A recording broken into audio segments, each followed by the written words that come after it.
will actually come down. Everything turns. Yep. The collection is about early automotive innovation when it comes to engineering. Welcome to BarryTsGarage. Good to have you back. We're in Pinellas Park, Florida, which is in the Tampa Bay area. And we're looking forward to showing you some amazing cars, some very unique and innovative engineering that's been carefully collected over many years, many of them from Europe. You're in for a treat.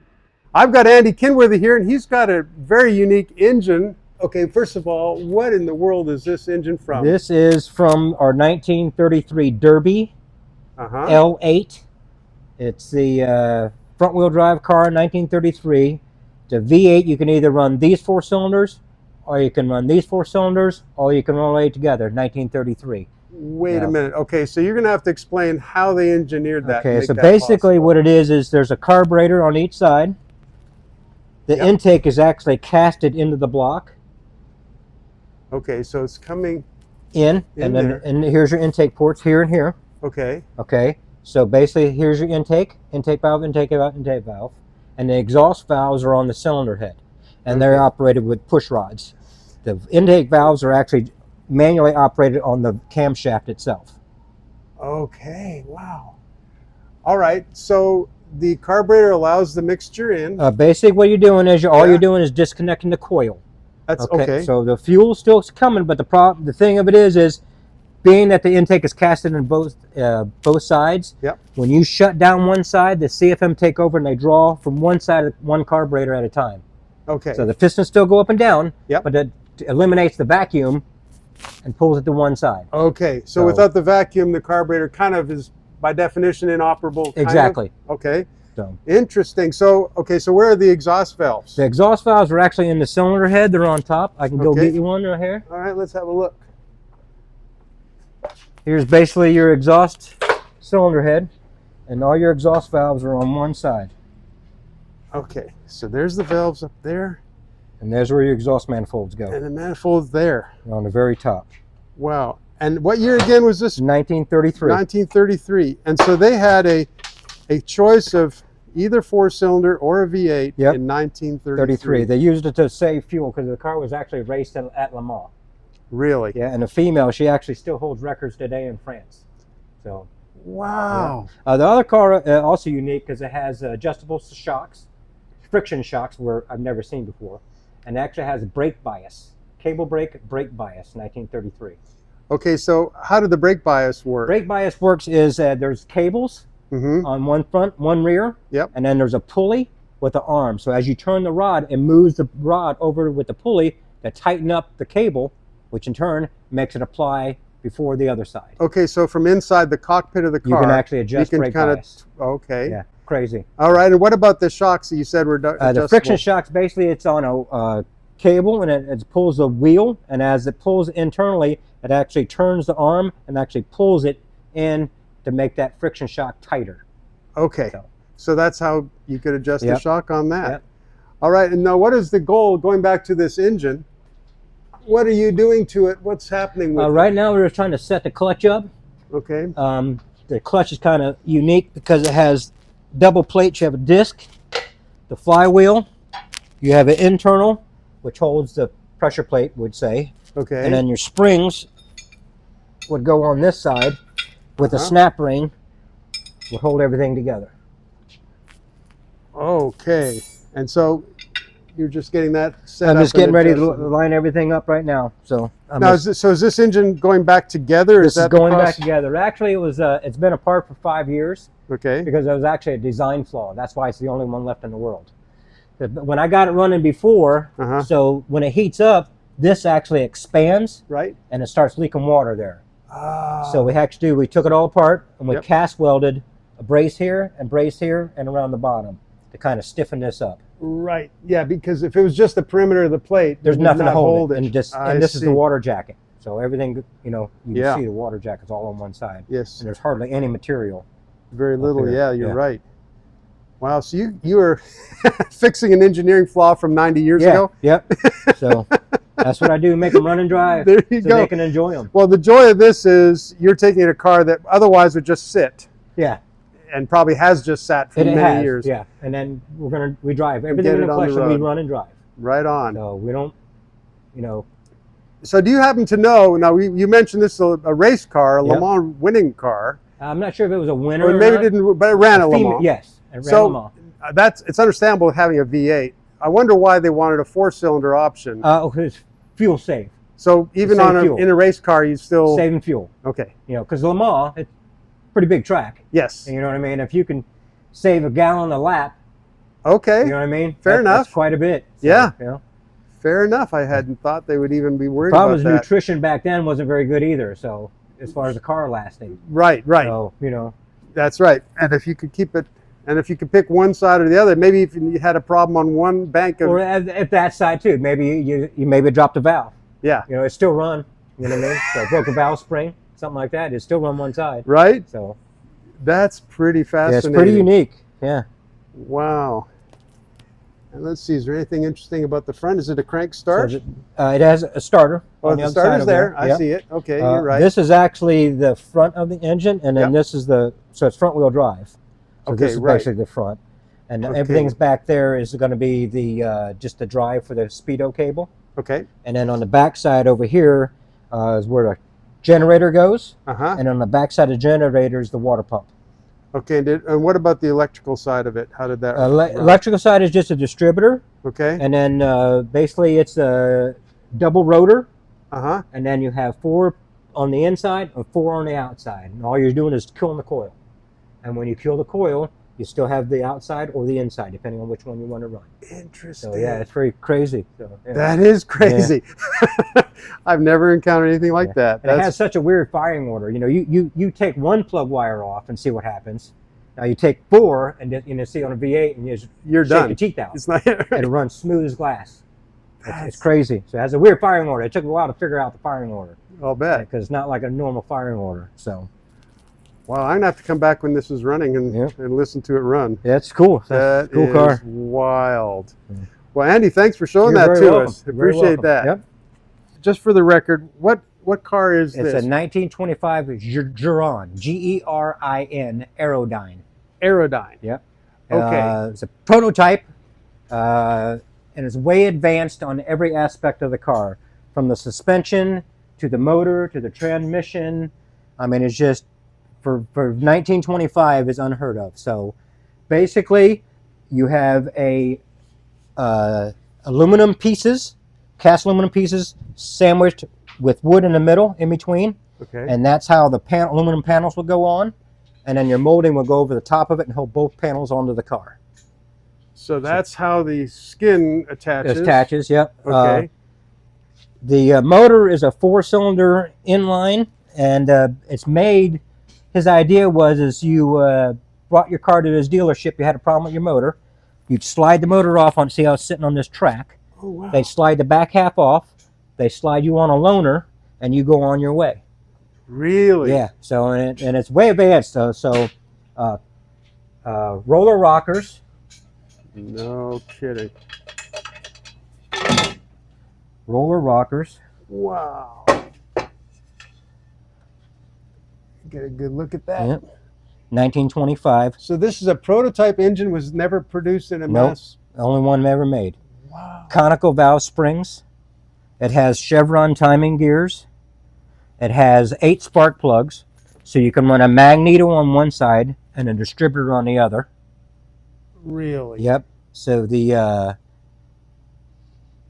that is wild. Yep. Now, how did the carburetor work? Was that a one-of-one? It's just an updraft. We had to find this car. When we got this car, all the pieces were missing. Oh my I God. mean, the gears and the wheels were missing because it's gear drive. That's another thing that's crazy about this car. Pinion in the differential was missing. All the brake assembly in the front were missing.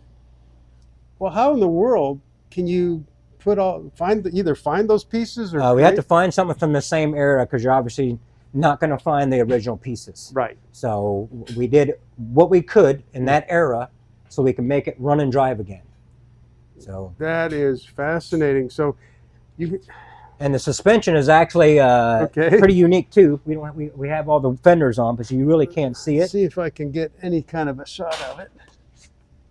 I'm getting a little bit of it here. Yeah. What was it? Is it a 4-wheel independent?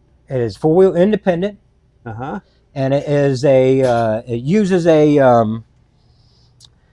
that counter lever, and there's a spring inside with another spring and another spring and another spring with a shaft that runs all the way through the middle. And what it does is it collapses the spring as it hits, and as it moves, the suspension moves like a tag arm. No kidding. Yep. Same thing in the front as well. So. Wow. Okay, well, let's wander toward the front a little bit. So the generator starter is called a Gen Star. Okay. So normally they're actually on the front of the engine.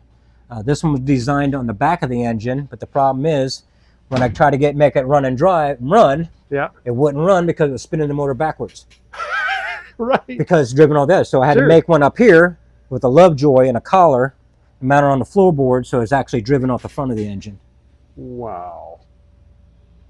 And there's a distributor there. I see it. Yeah, it's actually a generator, and the distributor's on the other side. Yep. Okay. And this side has the magneto. And this is the magneto here. Yep. Yep. I see that. Is that magneto adjustable at all? Yes, it is. Okay. On rods on the steering column here. There you are. So even the door, even the mechanisms in the window are saying, so how do you put a flat piece of glass in a curved door? Right. So we hinged it. So as it comes up, it's make its transition into the door. Interesting. Yep. So like I said, everything was unfinished. So we're trying to make the latches and everything. It has to be made. And everything. It reminds me so much of an aircraft. Yeah. Well, he was an aircraft designer. Oh, he was. Yeah. Okay. So he had already had some engineering. He's actually more of a mathematician than he was an engineer. Okay. So got it. Okay. So Steve here, he's our body guy. Hi, Steve. He's the guy that designed and built all the fenders for this car out of nothing, out of a flat sheet of aluminum. Are you kidding me? So, yep. So, I didn't know there was anyone around that could bend metal like that anymore. We went through a lot of people before we found him, trust me. That's impressive, Steve. Yeah. That's very impressive. Another thing, too, is as you can see, the contour, it goes two directions and then goes another direction down there. That really is the hard part. You know what I mean? Compound curves. Yeah. Hand built. Wow. See if I can get. Well, let's. Yeah, you can come. Yeah, I want to see the front here, Steve. The curves on this metal body are incredible, and you're telling. Apparently, you built. I did. Yes, sir. You did this. Yep. Well, let's start with what kind of metal is this? This is 3003 grade aluminum. 063 wall thickness. And really, all I had was a couple renderings of what Gérin's vision, what he wanted this to look like. The body was never made. So we have copies of the patents that he had applied for. And in the patents, he talks about different construction methods that could be used to make the automobile, one of which on the roof, since he was an airplane designer, an aeronautical engineer, and during that time period in World War I on aircrafts, they used like a waxed cloth fabric to line the fuselage and the wings and everything. The old biplanes we remember. Correct, maybe. yes sir. Yeah, okay. So he talks about the roof skin utilizing that wax fabric to allow the sunlight to illuminate the inside of the cabin. We don't have that, and I don't work with that. I work with metal. So he does talk about using aluminum as well, kind of either this and or that materials. So that's what I work with is metal and aluminum. And so yeah. So how many pieces are we looking at here up front? I couldn't even tell you. I couldn't even tell you, man. A lot. A lot, yes sir. But basically, yeah, I just had a few drawings or the renderings of his vision of what he wanted it to look like, and they basically, you know, here at the museum, they basically said, "Have at it. This is what we need you to build." And so the first thing I did was build the fender, just this one fender. Okay. And the inside curvature, the radius is different from the outside. Yep. Yeah, I can see that. And so once I got the one made, my boss was like, "Congratulations, you've done something that no one else has ever been able to do. Now make another one." So Right. then I had to make the other one. Once you're happy with the first one, well, you didn't want to make two wrong, so you may as well do one first, right? And what's kind of unique is the headlights and everything, the fenders The turn whole with the steering. fender, everything turns. Yep. That's wild. So the shock actually lays in there horizontally. Really? And this is the pivot, and it's kind of like a single-sided swing arm on a motorcycle or a retractable landing gear on an aircraft. Right. Is basically how it operates. And back when he first applied for the patents, it kind of held a lot of innovations in automotive engineering that we now use today. Four-wheel independent suspension, hydraulic shocks, hydraulic brakes, rack and pinion steering, an adjustable steering column. Really? So yeah, you push that in, and this whole steering column raises up and down. And so that was his thought and idea in 1922 is when he applied. 22, because people were crowing about hydraulic brakes in 39. Right. So this was kind of way advanced for its time period. Wow. You know. No and just, kidding. Yeah. And there's little bits of wood, obviously, along the way. There's ash or oak. I'm not quite certain on the species of wood. Okay. But it's cast aluminum exoskeleton with the ash wood or oak sandwiched in between that make up the framework of the vehicle. Okay. And a lot of this, the wood is still, it's original. It's 100 years old. Really? This part was redone. Yeah, but then you the can main see frame. the original wood here. Where did you find the headlights? Those are period correct. They're French brand from 1920.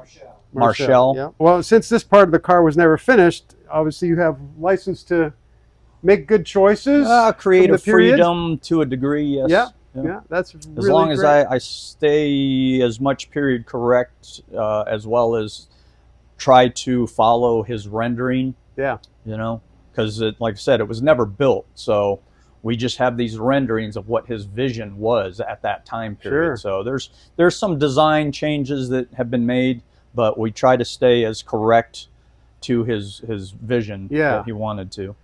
Well, it occurs to me that any prototype, even in a prototype building stage for anyone, you're going to be making changes. That's the purpose of a prototype, to try to work things out, and you're going to discover. And the patents weren't a blueprint per se. They were just a general idea, correct? Yeah, just describing his methods of what he was wanting to do to develop and build his parts and stuff, so no one else stole his idea. It's pretty honorable to you know that this vehicle is such a part of history. Yeah. And that no one else has been able to do it. We have the interior complete, but it's out of the car right now while we're working on it. So it's actually red leather. Thank you, Steve. I appreciate that. So Andy, can you tell me, it's quite a distance from the front where the controls are to the rear where the engine is? Yeah, what are the linkages like, and how do they work? Well, this one is basically, if you look, you can't really see it, but it has this rod that comes through, and on it has a tapered disc. Okay. About like that. And as it turns, it actually pushes an arm, which moves a lever, which actually moves the timing back there. Wow. So just by moving one lever to another. Jam-centric. Okay. And then your shift rods are actually run underneath the floor as well. And this is actually the starter lever. So that's how you start it. And that's emergency brake. Okay. Excellent. And they're reasonably tight, like they work okay? Yep. Okay. Took a while to figure them out because, pedal travel distance, just wasn't that enough. Well, right. So, yeah. Wow, what a great car. Yeah. What a great project you guys are finishing. Yep. It's amazing to think of a project that's 100 years old, or more than 100 years ago being conceived, let's say, in 22 or something, and for it now being finished. Nice to see it finished and driven, you know what I mean? So, on the road. Yeah. So supposedly they drove it 11 kilometers, but I don't know. You know what I mean? I'd have to say no, but I don't know. You know what I mean? I'm not going to say it wasn't, but I went through a lot to make it run and drive. Right. Yeah. You had a lot of work to do. Yeah. So. Very good. Well, thanks again, You're Andy welcome. and Steve, both of you. Yep. And Daniel for introducing me to these guys. Absolutely. All right. Cool. I saw a little bit of footage of this thing driving down the road. That was the owner driving it for the first time. Okay. I drove it a couple of times because I don't want to get in the car, something wrong with it. So Right. I drove it a few times, and then that video was him driving it for the very first time. And he was Wow. smiling from ear to ear. All right, Andy, I would love it if you would explain to our viewers what a sleeve valve engine is. This is a cutaway of the engine of the Willys-Knight. Okay. Okay, and they call it the silent Knight because it has no valve train. Wow. So it basically has two crankshafts. You have a piston, you have a sleeve around that piston, and then you have another sleeve around that sleeve.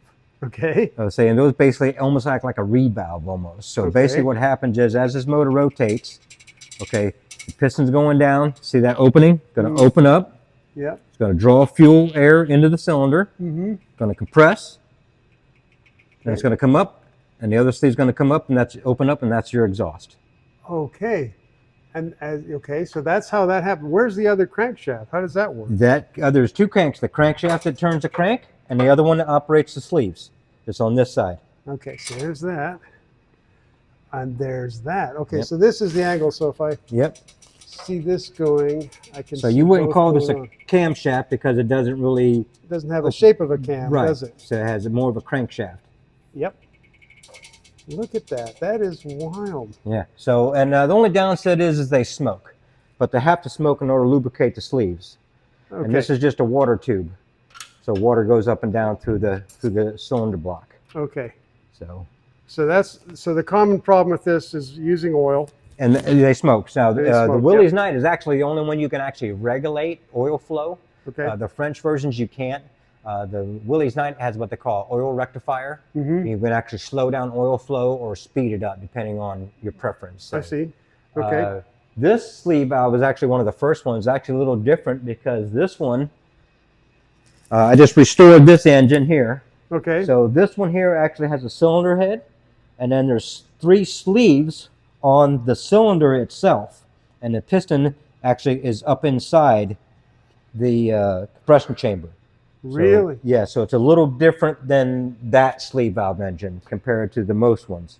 This is more similar to the Stearns-Knight or the other version. So the sleeve valves basically work like a valve. Yeah. They open it, let air fuel in, the other sleeve comes up, that's the exhaust. Right, but they're shaped like a cylinder. Yes.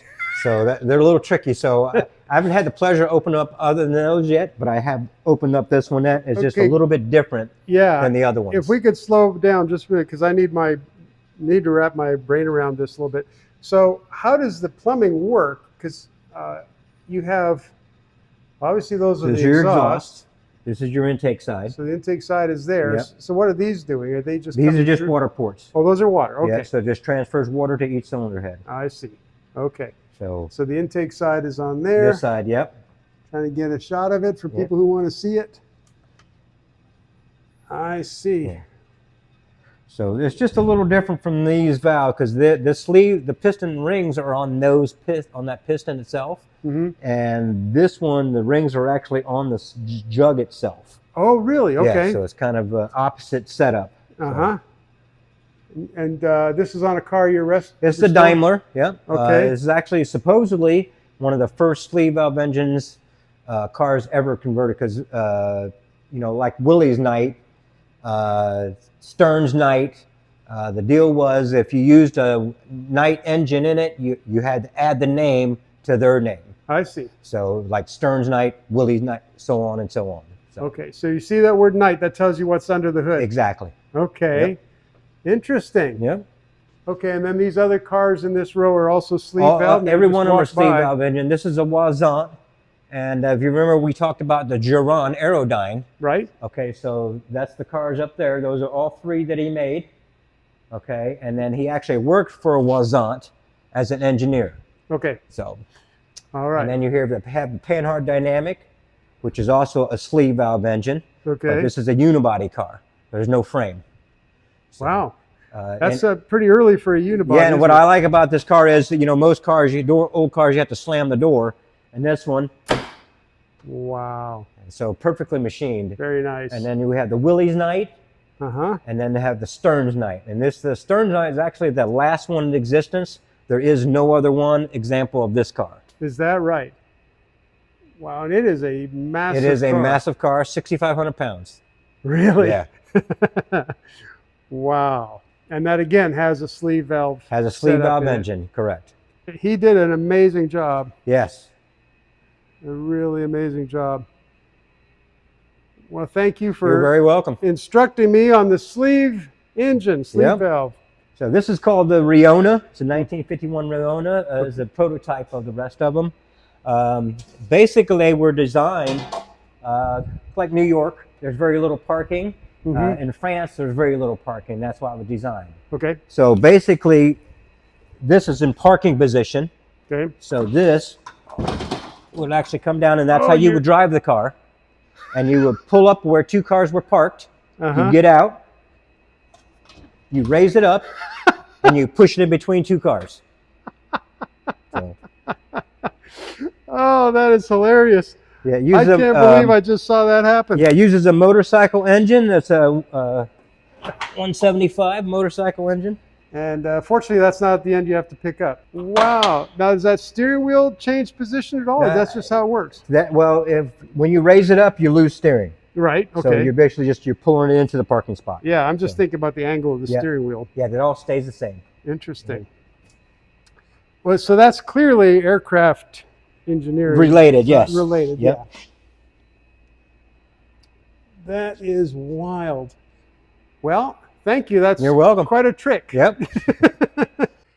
Okay, so Andy, can you describe a little bit how this vehicle operates? It's funny how sometimes the oldest ones are the hardest ones Yeah, for you to they understand. actually are. So it's not, there's no owner manual either. So Right, I had to figure this one out by myself. 1899 is the first production front wheel drive in existence. Wow. Look at that. Douche-bonnet motor. Okay, now is that, I'm trying to learn about poppet valves. The That poppet looks valves, like a yep. poppet valve to Yep. me. And how did the carburation work on this thing? I see a tank. Yeah, tanks here, float bowls over here, Uh-huh. and all this the CFM chamber. Okay. And what was the fuel of choice back in that day? Just regular leaded fuel. That's what you use. You have leaded fuel because the lead actually acts as a lubricant. Okay. So Right. 1899 is actually the most scariest car when you have in here to drive, because if you turn this wheel, it goes that direction. Okay, And wait a minute. The it's whole front instantaneous. pivots. It's instantaneous, and it's there's a video of me when I first got it running and went to take off in it, and I'm like, oh, because it was just all over the place. So Wow. So you have to keep it steady. oh yeah, very much. So here's your gear shifter, just a high and low. Okay. And then this is your it'll be the timing. Right. So Okay. and then over here's your throttle. Okay. So if you can twist the throttle for me, I'll Yep. see what's moving back here. There it is. All right. And what happens if you do the timing lever Because again? on the other side over here. Oh, there's the magneto moving. Yep. Wow. Very good. And now how does this, okay, and I'm glad you have some labels here. Someone's put some labels for the muffler. That's the exhaust, and then your coil's over here. Uh-huh. And then you have a 6-volt battery. It's actually under the seat. Okay. It's just a little small 6-volt battery. Oh yeah, that's all it takes. Yep. And then your hand crank, To get it it started. goes right through the wheel. Wow. Now, and how do the gears change here? Is it just So here's your engaging? clutch, Uh-huh. and then your high and low. You have to really move it to. Oh, I see. Okay. Yep, you can see it there. They're engaging one or the other. Okay. Yep. That's interesting. Mhm. They had it all figured out. Now, it drives both wheels? Yes. Differential? Well, wait a second. If the whole thing pivots, it doesn't even need a differential, does it? Nope. It's direct drive. Yeah.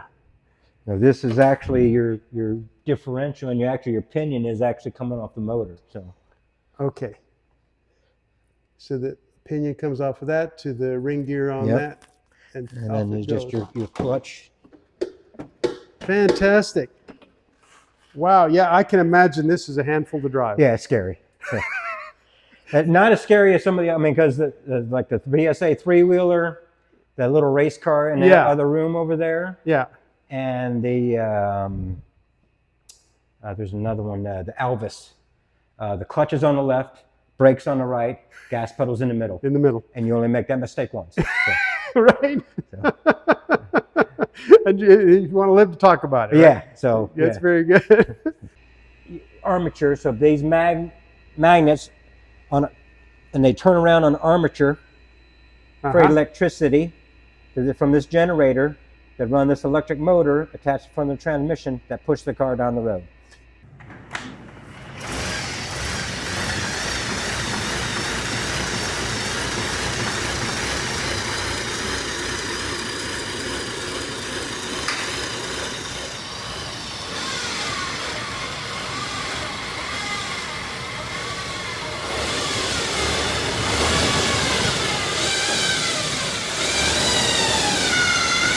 Reverse.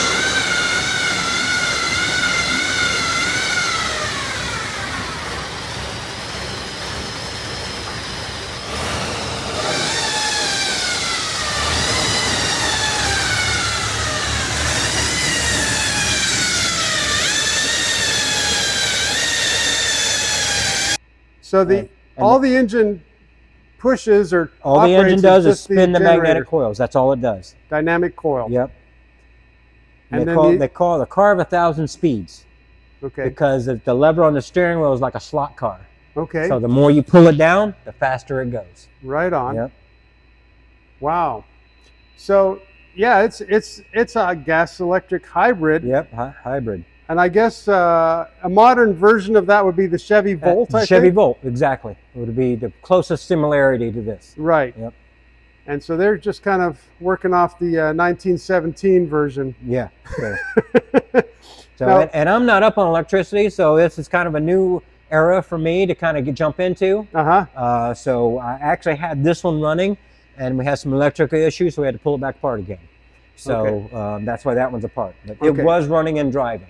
It was, yeah. So this is the one that you're demonstrating. This is the one that's just the chassis, just a running display. That's right. all it's going to be. Okay. And then the other one we're going to restore. Okay. And then this one we're going to leave all original.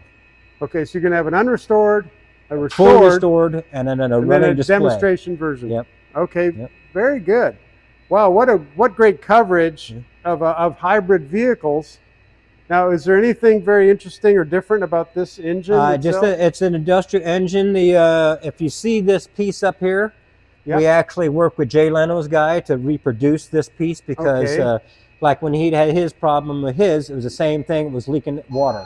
Okay. Because aluminum back then was so porous, and it just rotted. Yeah. So the casting was what it was, and so we had to make another one for this one actually, or the other one. Okay. So that's a Baker motor.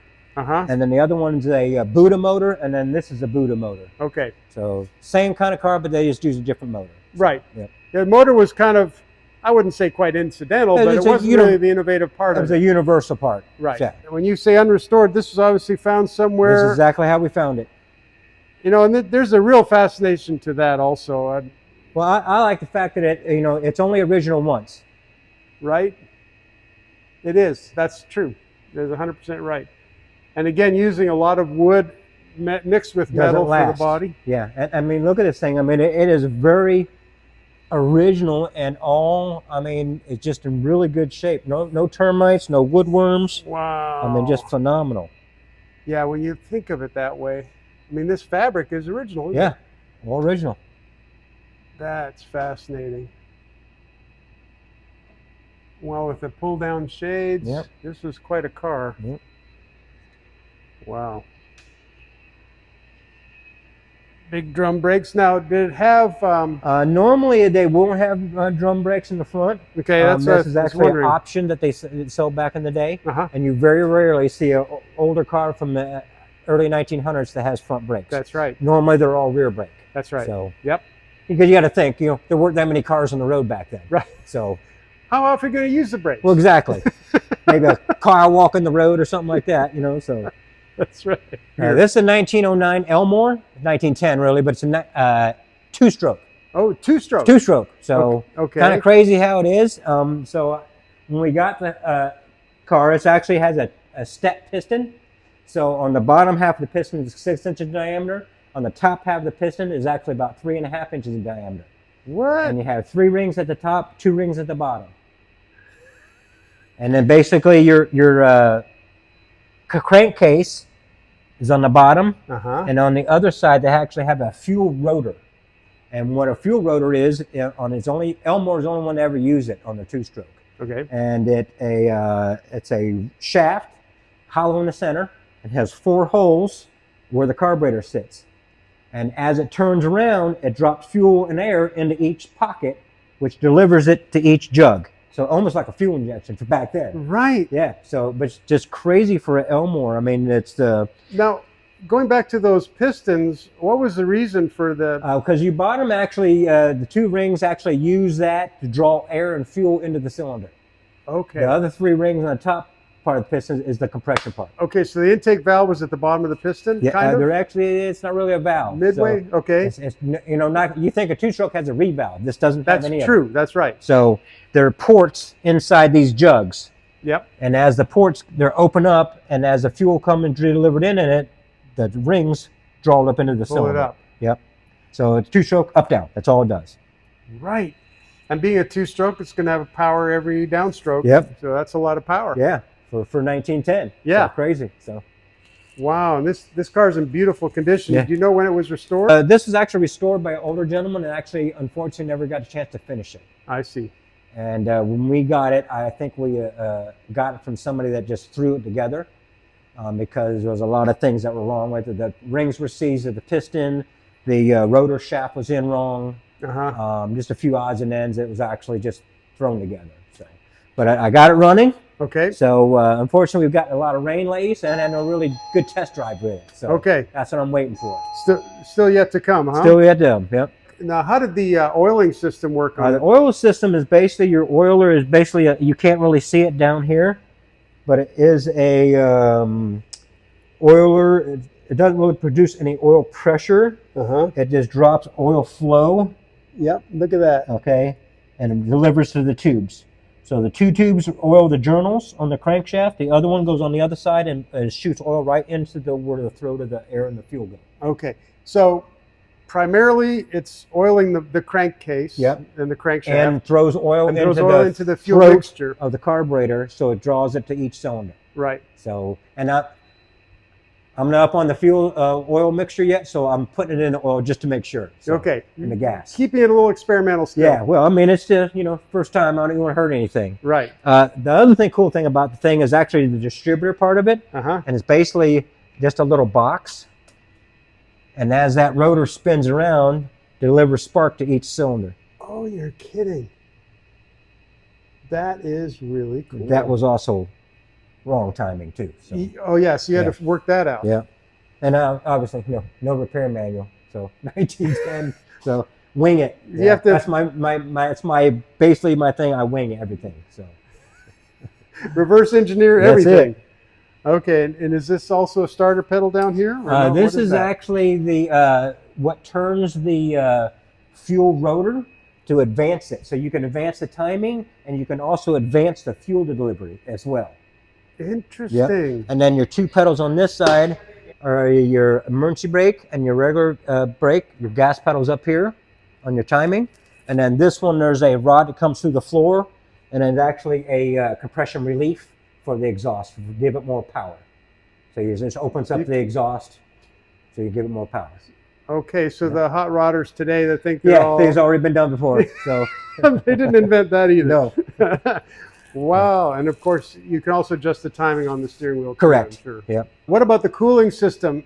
A cooling system basically is just a water flow, no water pump. It just uses a convention of the cycle through the engine. So there's no pump. Okay, so it's the thermosiphon style. Are these tipped acetylene or are these are gas, also headlights, yep. Yeah, well this is quite an advanced car for 1910. Yeah, I mean it's, you know, the fact that I got it running, that was a struggle, you know what I mean? How much time did you have to spend on it? Probably about, I would say probably 2 months, taking it apart, put it together, taking it apart, put it together until I find how to figure out everything works. Right. You know, because there's no manual. It's like trying to figure out the combination on a safe. Yeah, exactly. Only I didn't have a stethoscope, so. That's good. Well, thank you, Andy. You're welcome. Appreciate that. You're welcome.